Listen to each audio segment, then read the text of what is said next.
Hey everyone, and welcome back to my channel Electrick, where we break down complex electrical and electronics concepts into simple practical lessons for learners and engineers alike. Have you ever looked at these tiny components with colorful stripes and thought, what on earth do these bands mean?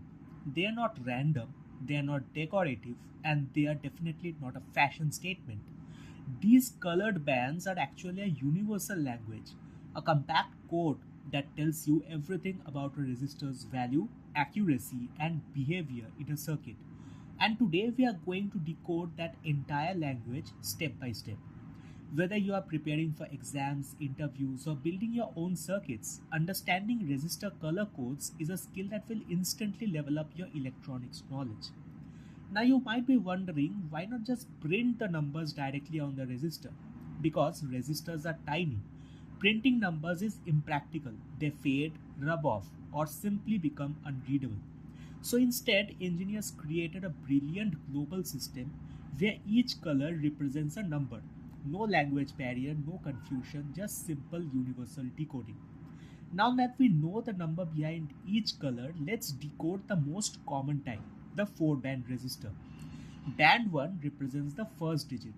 This is the first significant figure of the resistance value. If the first band is brown, as shown in this example, it means 1. Band 2 represents the second digit, which is the second significant figure. Here the second band is black, so that digit is 0. Band 3 is the multiplier. Now here's where the magic happens. This band tells you how many zeros follow the first two numbers. As in, red signifies multiplier 1, that is 100. Orange signifies 1000. Yellow signifies 10,000. For gold, it is zero point 0.1 and for silver, it is 0.01. So for this example calculation, brown, which is 1, plus black, which is 0, into red, which is 100, which equals to 10 into 100, which gives 1000 ohm or 1 kilo ohm. And finally, band 4 denotes tolerance or accuracy. This band indicates how precise the resistor is. It tells you how much the actual value can vary. Common tolerances are gold, which is plus minus 5%, silver plus minus 10%, brown plus minus 1%, and red plus minus 2%.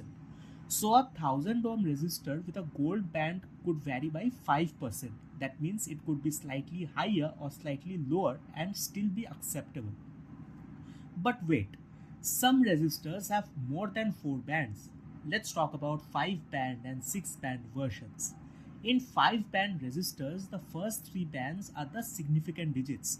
The 4th band is the multiplier and the 5th band is the tolerance. These are used in precision circuits where accuracy is critical. 6 band resistors are same as 5 band, but the 6th band denotes the temperature coefficient, which tells how resistance changes with temperature. This is crucial in sensitive applications like instrumentation and aerospace electronics. Now let's go over some quick tips to make you faster and more accurate at reading resistor colors. Some common mistakes include reading the resistor backwards, confusing blue and violet or red and orange, ignoring tolerance, and not checking the orientation. A simple rule to follow is that the tolerance band is usually gold or silver and placed at the end. So start reading from the opposite side. Here is a classic mnemonic to remember the color sequence. B.B. Roy, Great Britain, very good wife. This helps you to remember the color sequence in the correct order. So, in an age of digital tools and automated measurements, do we still need resistor color codes? Absolutely yes, because they speed up troubleshooting, they eliminate confusion during prototyping, they're essential during interviews, and they build strong foundational knowledge. Understanding these tiny components allows you to read a circuit board like a book, and that's a superpower in electronics. If you found this helpful, don't forget to like, subscribe, and hit the bell icon so you never miss out on more smart and simplified explanations. Got more questions or want us to cover a specific interview topic?